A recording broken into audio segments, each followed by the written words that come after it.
Welcome to the Practical NLP podcast with me, Andy Smith. Catch up on previous episodes at nlppod.com. The next few episodes of the podcast are all about frames, reframing, and parts. So what's a frame in NLP terms? All meaning is context dependent. When you put a picture in a frame in an art gallery, it changes the way people look at it. It becomes a work of art. Marcel Duchamp caused a revolution in the art world in 1917 with his work Fountain, which was just an ordinary porcelain urinal, but turned into a work of art by being placed in a display case in an art gallery. A survey of 500 art experts in 2004 named it the most influential work of art of all time. Incidentally, one of my heroes, Brian Eno, has written about how he managed to return the urinal to its original use while the gallery attendant's back was turned, with the aid of some plastic tubing concealed about his person. So the frame, or context, in which we view something affects the way we see it and the meaning it has for us. In the next few episodes, we'll be learning about the standard frames that NLP has identified and how we can use them. We'll also be looking at two methods of reframing ideas or statements to get people to change their minds by changing either the context in which they're seeing an event or the meaning that they give to it.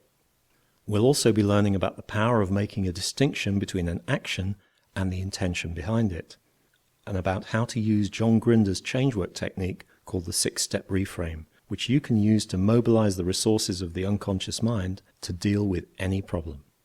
And we'll discover how to recognize and utilize incongruity and how to resolve inner conflicts and dilemmas using another powerful personal development technique, parts integration, which incidentally will give you some insights into conflict resolution and mediation in the wider world. So let's get started. Let's look at some standard frames talked about in NLP. Usually, as we register the world around us, we will be in a particular frame of mind which affects how we interpret the information we take in. Here are some of the standard frames that are widely used in NLP. The outcome frame. This is about evaluating events in the light of the outcomes you have set. These outcomes should, of course, be well-formed. Use the power model that we'll be covering in the episode about goal setting. This gives you a firm basis to evaluate each event. Does it help you to achieve your desired outcome or take you further from it? The ecology frame. What is the effect of the action or event on the larger systems of which we're a part?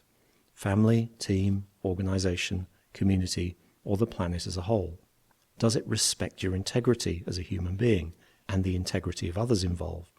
If you feel incongruent about a proposed action, this is usually a sign that you need to pay attention to ecology. The as-if frame. What would happen if some element of the situation were different? This is a way of exploring possibilities for creative problem solving. What would Richard Bandler do in this situation? Where will we be 6 months from now, and how did we get here? What's the worst thing that could happen, and how would we handle it? The as-if frame is the basis of contingency planning, computer systems testing, and science fiction. You can also use the as-if frame with a group to get them into the same frame of mind as if they'd already achieved the outcome by asking them what the outcome will look like, what will they see, hear, or feel, what effects will it have, etc. This will help them to believe in the outcome and feel more motivated to act. The backtrack frame. In the backtrack frame, you recapitulate what's been said in a meeting using the other person's key words and tonalities. This checks agreement and understanding of what's been said, helps to build rapport, and is useful to welcome new people to a meeting. It's also very useful to backtrack to the last point of agreement when a meeting gets stuck. The relevancy frame. If a participant in a meeting speaks or acts in a way that's irrelevant to the agenda or the desired outcome, the question, how is that relevant, can be used to bring the meeting back on track. The contrast frame. Here are two uses of this frame. You can contrast a desired outcome with the present situation or an alternative. This puts the outcome in more perspective and makes more choices available. Obviously, which aspects of the present situation you choose to highlight and which alternatives you contrast the desired outcome with will affect how the outcome looks. Or, in selling and persuasion, you can contrast one choice with another to put your favored choice in a better light. For example, showing a very expensive item first will make the next item feel like better value, even if it's still quite highly priced. Similarly, if you're asking your team members to take some action, it will feel much easier to them if it's contrasted with something much more arduous and difficult. The open frame. Using an open frame on a course or in a meeting or presentation provides an opportunity to ask any questions or provide any comments about the topic or subject area under discussion. For example, on an NLP training course, you might ask, is there anything whatsoever you want to ask about NLP? The appreciative frame. This isn't part of traditional NLP, but it's worth knowing about. To use the appreciative frame, look at any problem, situation, or outcome in terms of what is currently working well and what you're grateful for. This gives an opportunity to re-access resources and seeds of solutions that might otherwise be forgotten. It raises morale and gives a sounder platform for moving towards your current outcome. The agreement frame. Everyone sees things from a different point of view. Expressing a different point of view can easily escalate into conflict if not carefully managed, especially if the other person's opinions have a lot of emotion attached to them. Usually, when people disagree with someone, they use the word "but" to preface their own viewpoint. "But" has the effect of negating or erasing the internal representation of what has been said before it, even if that internal representation is strongly positive, as in the case of, "I love you, but..." In fact, it can get to the point where when they hear a stream of compliments or pleasant things, they're just waiting for the "but," or as my friend Jonathan Ottfeld says, they smell a "but" coming. "But" is not the only word that has this effect, though it's about the most abrupt one. "However" is only slightly milder than "but." It has nearly as much erasing effect on whatever statement precedes it. "Although" is a bit milder still, but could still get people's backs up. Not surprisingly, people don't care for having their truth blotted out. They may feel disregarded, disrespected, and angry. Not a good state for getting them to change their minds or even be open to new information. If you want to express your viewpoint while maintaining rapport by acknowledging another person's right to hold a different view, you can use the agreement frame, which uses "and" in place of "but." This is what you do.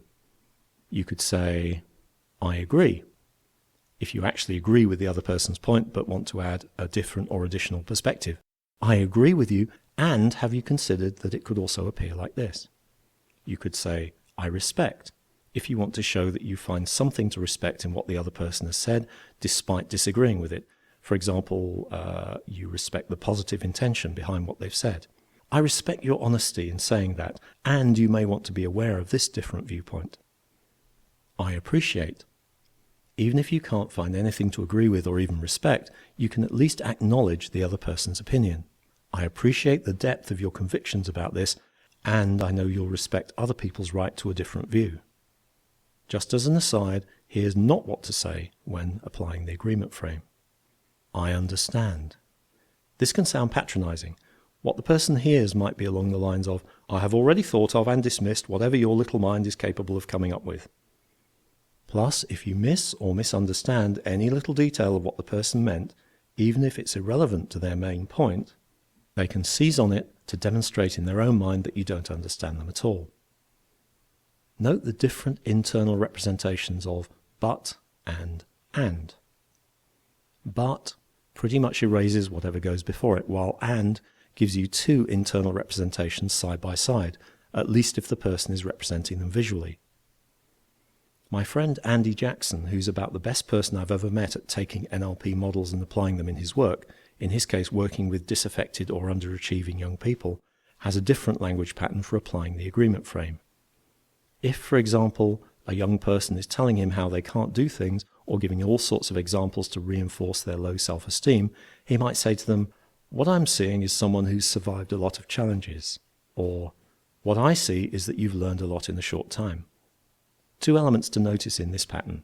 He's not saying, "I agree," or whatever, so there's no opportunity for the listener to challenge his sincerity.